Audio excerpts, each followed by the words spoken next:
Aluminum is used as an adjuvant, and an adjuvant is something that is supposedly designed to increase the immune response. But if we go back a step further, the immune response is really is subdivided into two immune responses, the humoral immune response and the cellular innate immune response. And the adjuvant only increases the humoral immunity.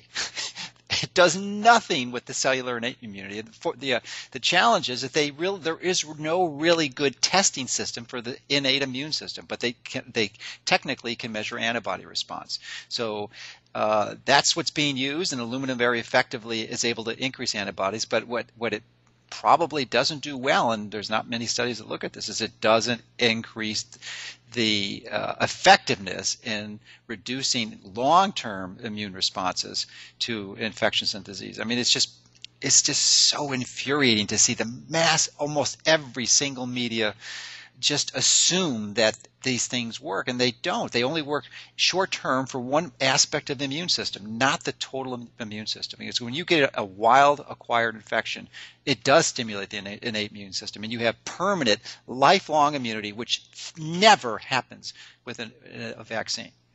And that was actually a researcher, one of the Nobel laureates from Switzerland, who made that exact point and published in Frank Zigernagel, I think is his name. And he has published extensively making this exact point that the reason or the fact is that the vaccines and vaccine adjuvants stimulate only the antibody immune response, antibody-based immune response is so this fact is the reason why vaccines do not work long-term against many viruses because it's the humoral immune response that confers long-term immunity, and you don't get that with vaccinations.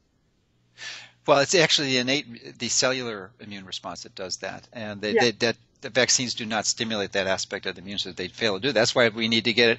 A tetanus, a case of a tetanus example, it's every 10 years, and now measles was once initially, twice, now 3 times. Now there's going to be probably every 5 to 6 years before a measles vaccine is they change their recommendations because it does not work long term, and the people just don't get it. They just, and even for in that time period, there's a good percentage of people it doesn't work at all.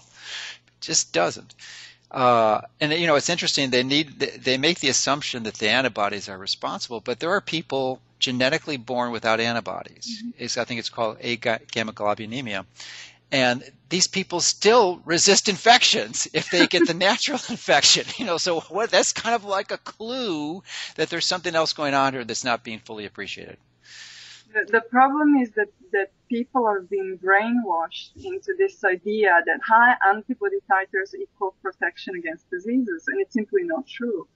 And you get proof for that in so many cases where you get outbreaks of infectious diseases in fully vaccinated populations, over 95% vaccinated, and they still get the disease. And then the other side will always say, we need to increase the boosters. Does it ever occur to these people? It's maybe because they're not doing what you think they should be doing.